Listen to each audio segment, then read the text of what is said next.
Hello everyone. In this class, how are you all? In this class, we are going to start quenching.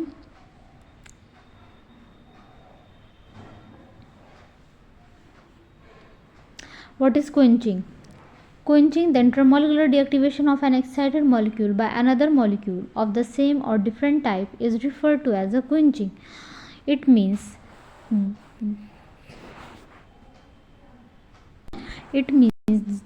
कि जो intermolecular deactivation होता है जब किसी excited molecule का किसी दूसरे मॉलिक्यूल के साथ, चाहे वो उसके सेम टाइप का हो जो इंटरमोलिकुलर डीएक्टिवेशन हो रहा है उस मॉलिक्यूल के, या वो डिफरेंट टाइप का हो, so that is called quenching. The two quenching process usually encountered. There are two quenching processes which are first collagen dynamic quenching and the second is static complex formation quenching. Look, collagen quenching.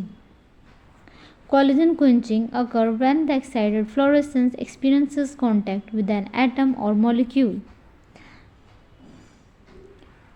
that can facilitate non-radiative transition to the ground state. Common quenchers include O2, I negative, cesium plus and acrylamide. These are the four common quenchers which are used in collagen quenching. Excited state molecule return to the ground state via emission of a photon. In this molecule there is radiative emission.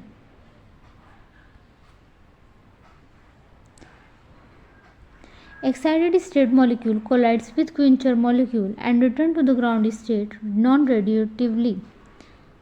Collagen with quencher, when it collides with this quencher, non-radiative process occur and now this got quenching. Collagen quenching. Stern-Volmer collagen quenching by Stern-Volmer plot. Now we will understand this by Stern-Volmer plot. What it says. In the simplest case of collagen quenching, the following relation called the Stern-Volmer equation holds. I naught F upon IF is equals to 1 plus K SV in the square bracket Q. This Q represent here quencher, where I naught F and IF are the fluorescence intensities observed in the absorbance and presence respectively of quencher concentration, and KSV is the Stern-Volmer quenching constant. Now we see the comparison between the quencher and non-quencher. No quencher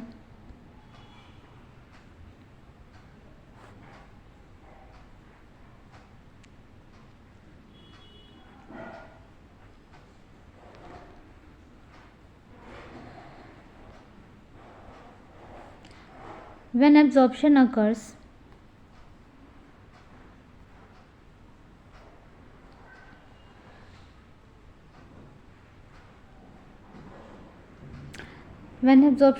it goes from the singlet to triplet state, singlet to or singlet first state, and when it come back by the non-radioactive decay, come back to the ground state. It is when no quencher is there, but when there is quencher, then it comes with the non-radioactive decay, but also there is radiative decay or collagen non-radioactive decay. This is the main difference between non-quencher and with quencher. Now look at this Stern-Volmer plot. Stern-Volmer plot. Here I naught upon I intensities and Q upon M. This showed downward deviation. This is the linear and this is the upward deviation. You have to draw it like this. Stern-Volmer plot. The Stern-Volmer plot is used to analyze how the fluorescence intensities or the fluorescence lifetime of an emitter affected by the quencher concentration. It means why we use this Stern Volmer, तो इसे हम इसलिए use करते हैं ताकि हमें पता चल सके कि फ्लोरेसेंस की इंटेंसिटी या फ्लोरेसेंस का कितनी लाइफ टाइम था जब वो एमिट होके आया, और वो क्विंचर से कैसे अफेक्ट हुआ, क्विंचर की कंसंट्रेशन के अकॉर्डिंग कितना टाइम लगा. Although it take 10 to the power minus 12 to 10 to the power minus 9. But when there is quencher, how much time it will take to get the fluorescence occur? The plot is an important tool to characterize the different types of luminescence, quenching, dynamic or static in a bimolecular system. The plot shows the ratio of the emission intensities as a fraction of the quencher concentration QQ described. I naught F upon F IF is equals to 1 plus KSVQ. There is another form of this formula. KSV is equals to KQ to the subscript 0. You can also write this both as it is. Okay.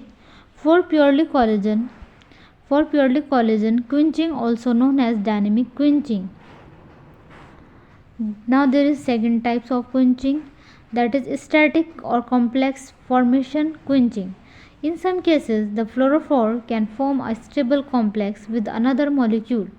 If this ground state is non-fluorescent, then we say that the fluorophore has been statically quenched.